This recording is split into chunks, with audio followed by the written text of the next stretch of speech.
This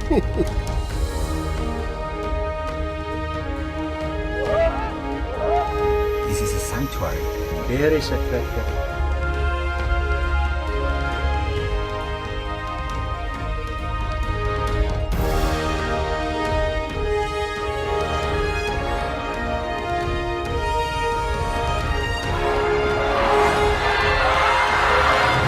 Spirits are with us now.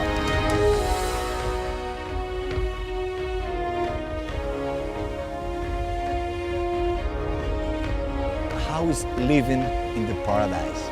It's the best. It's the best ever.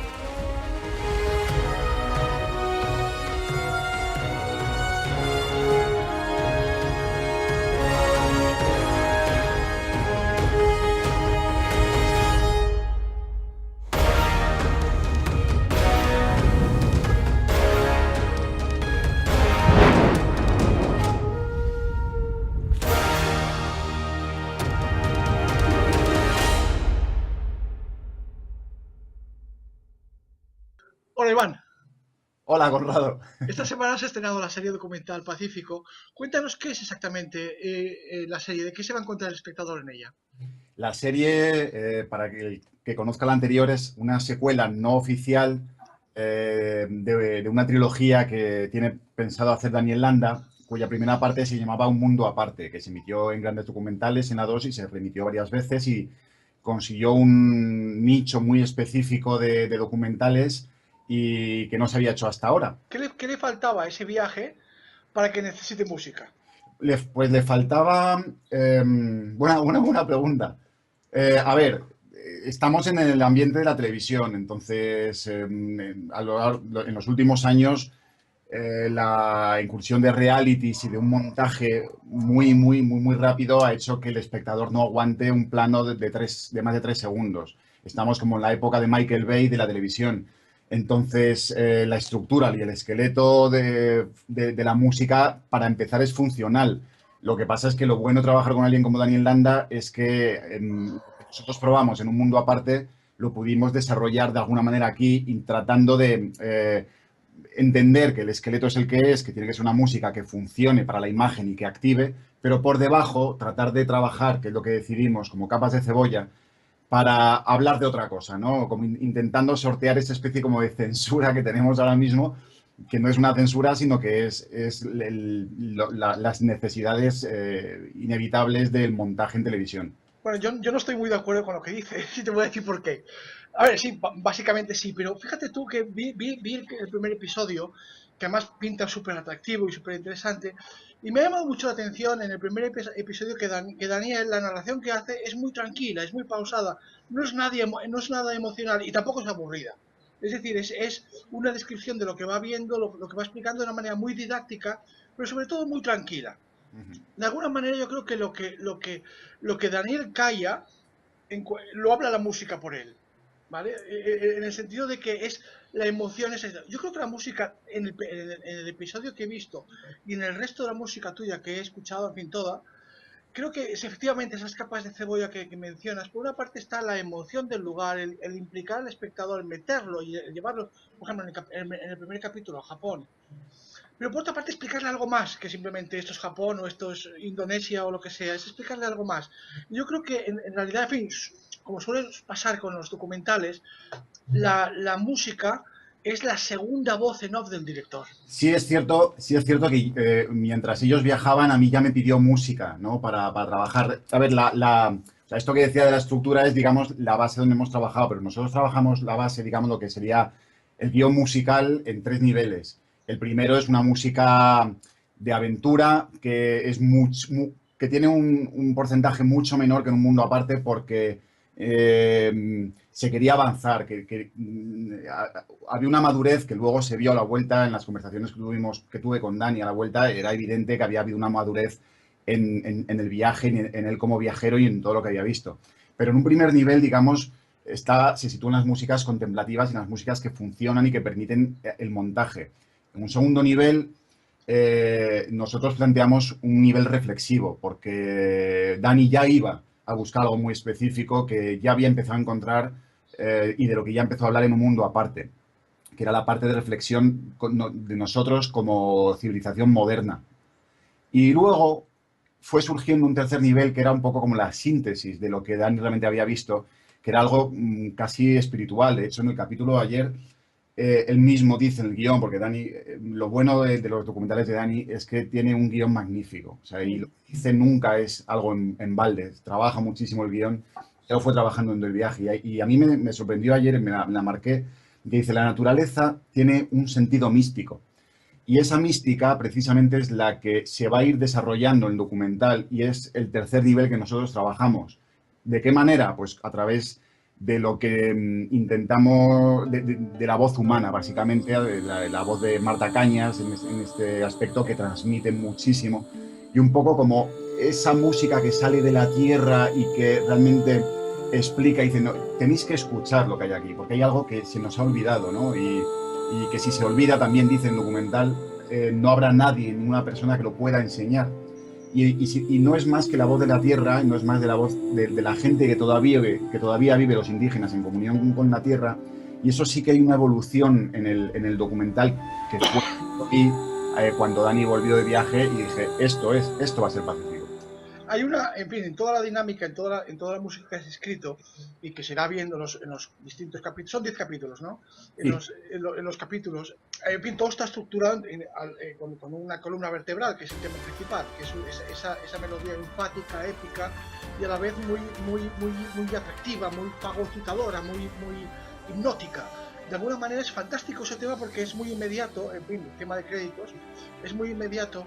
Y de alguna manera es un tema que por una parte invita a entrar y por otra parte tiene una aura de misterio, de enigma, de que no te lo da todo masticado el tema musical, sino te abre una puerta al misterio, a ver qué es lo que va a pasar. En la construcción del tema, Daniel lo tenía muy claro.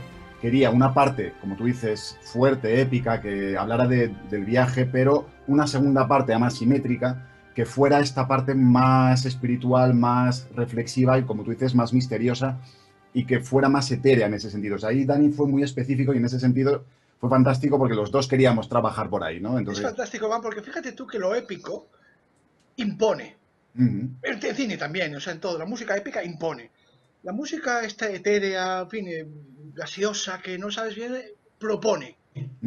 Y yo creo que la de tu idea, bueno, la de Daniel y tuya es genial, creo que funciona muy bien, porque es eso, porque es esa ambivalencia. Si hubieses hecho la típica sucesión de temas bonitos tras temas bonitos tras temas, o sea, azúcar, claro, al final el espectador se harta de eso, porque dice, bueno, ya he escuchado, ya me salgo de la película o del documental o lo que sea, ya estoy harto de escuchar música bonita si es vacía de contenido, ¿vale? Lo que hace tu música en los temas que he escuchado, insisto, todo entrelazado con el tema principal y sus variaciones, es, aparte evidentemente la fascinación, el misterio, el enigma, lo orgánico, pero tiene información esa música. Esa música, yo veo en esa música mucha ilusión, mucha esperanza, pero también mucha denuncia, mucha tristeza, mucha rabia. Totalmente. De hecho, esto surge a raíz también de lo que a mí más me impactó de ver a Dani a la vuelta. O sea, realmente cuando nos volvimos a juntar después del viaje, se trajo una botella de vino y hablamos de todo menos de música. Y yo le pregunté, oye, ¿cuál ha sido la diferencia con el viaje anterior? ¿Qué has aprendido?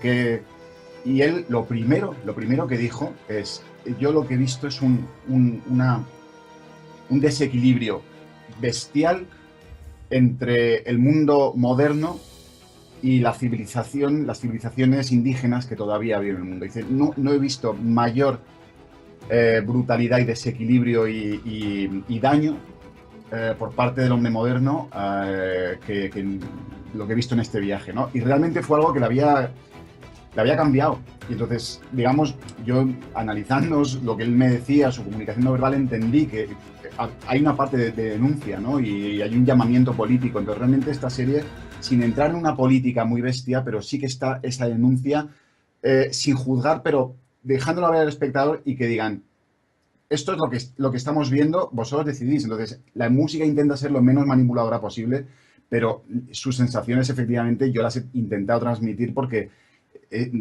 tal y como él me las ha ido pidiendo, también esto se ha ido trabajando así. O sea, ha sido casi inconscientemente, pero sí, es que está esa denuncia porque tiene que estar. A ver, la música siempre es manipuladora, afortunadamente. otra cosa es hacer juego sucio, pero manipular es que para eso está, para manipular. Porque tú fíjate, es muy interesante. Tú fíjate que David, por ejemplo, se planta ante la cámara y hace verbalmente su denuncia, pues eso, de las desigualdades tal y cual. Bueno, pues van a salir los seguidores de Trump diciéndole que es un comunista, que tal y cual, ecologista, no sé qué, no sé cuántos, ¿vale? Se expone mucho a la ideologización del documental. Ok, no lo hace, pero lo puede hacer lo mismo a través de la música. Y nadie se puede resistir a eso. Y de pronto hasta los más acérrimos seguidores de Donald Trump se vuelven ecologistas, ¿vale? Porque la música tiene ese poder. Ese poder de manipular. Creo que Daniel en este sentido es muy, bien, por lo que he visto, es muy hábil porque dice, oye, hay cosas que no quiero explicar ante la cámara yo, pero lo haré yo a través de la música. Y es fantástico el resultado, claro. En ese sentido, o sea, Dani tenía muy claro cuál iba a ser el guión. O sea, lo peor que te puede pasar es coger una cámara, hacer ese tipo de viajes, porque le ha pasado a muchos documentalistas, yo lo he visto y he visto cómo han sufrido después, de repente inventarte un guión después. Eso es imposible, porque entonces estás haciendo cualquier cosa. Dani, en ese sentido, es un maestro escribiendo y desde el principio sabía muy bien qué estaba grabando y entonces cómo iba a ordenar ese material, ¿no? Porque tienes horas y horas y horas de material y Dani ha creado un guión muy sutil, pero con momentos muy directos y momentos en que te está distrayendo y de repente te la cuela, ¿no? Entonces, cuando nosotros estábamos viendo, a mí me invitaban a ver montajes y tal, claro, yo era consciente de ese guión y entonces yo proponía tipos de música para determinados tipos de ritmos y a la vez, claro, al fijarte en ese guión es inevitable proponer porque dices, lo ideal es que el guión musical también vaya con el guión literario, ¿no? A veces a la contra, pero también vamos a intentar hablar de lo mismo, ¿no? Cada una... Claro. Era necesario que la música también se pusiera en otro nivel mental, no solo en un nivel visual, y luego teniendo en cuenta el tipo de planos, el tipo también de planos mucho más pausados, daba pie muchísimo más y el contacto que tenían con la naturaleza, que estos primeros episodios son mucho más urbanos, pero después ya sí que salen a la jungla y realmente, como tú dices, al barro.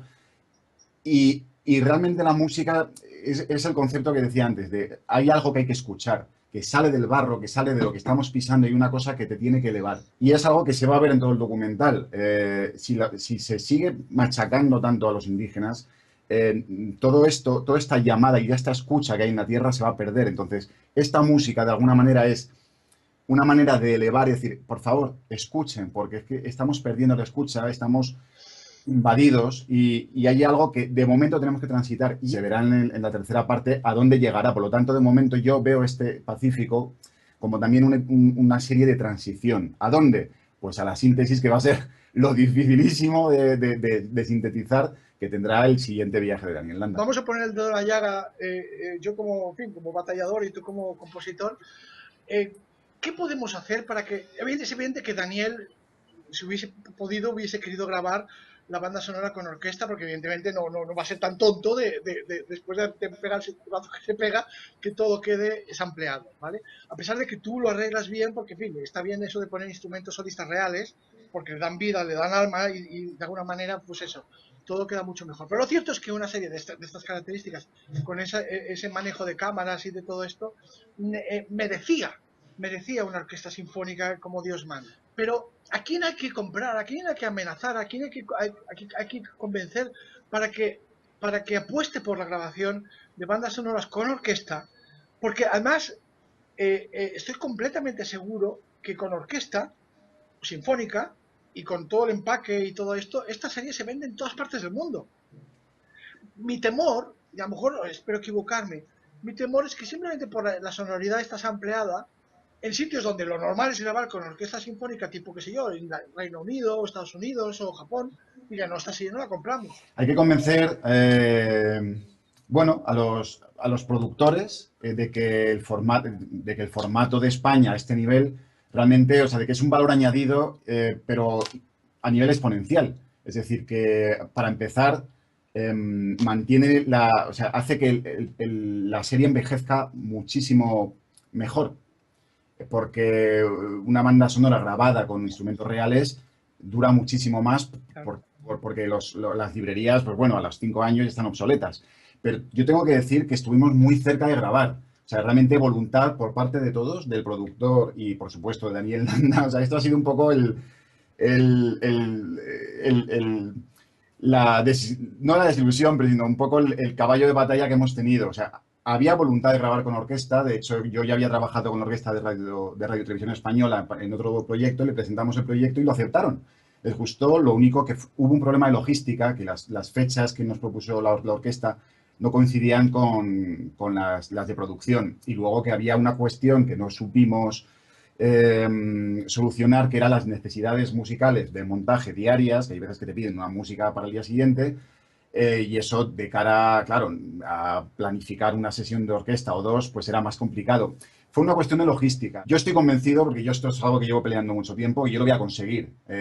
Yo quiero, efectivamente, darle al documental español el valor que se merece a nivel musical, y yo lo voy a conseguir. Yo solo sé, es una pelea que llevo desde hace muchos años y hemos estado muy cerquita. Estoy convencido que para la siguiente, porque hay voluntad, lo único es encontrar la manera y convencer también, no solo pues, a otras personas, de que esto realmente es necesario. O sea, no es solo que mejora, sino que realmente es necesario. Es lo que, como la editorial que yo, en fin, publiqué hace un tiempo, lo de la casa sin cocina, es como vender una casa y no te hemos dado la cocina hecha. Oye, pues claro, es que no me das la casa entera, o sea, me has estafado. Entonces, pero bueno, espero que la enorme calidad que pinta, al menos por el primer capítulo que yo he visto esta serie, haga ver a los mandamases en estos temas que digan, no, es que esto tiene que estar bien, con los buenos acabados, con la cocina hecha. Como dice Daniel Anda en el documental, cuando intenta hablar con indígenas y con aborígenes que se hacen los locos, dicen, bueno, poco a poco, poco a poco. La voluntad existe y por parte de productores y esta producción también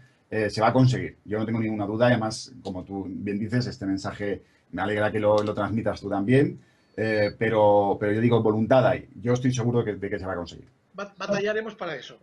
Vale. Iván, muchas gracias. Gracias por inaugurar esta nueva sección de Mundo BSO, conversaciones con compositores.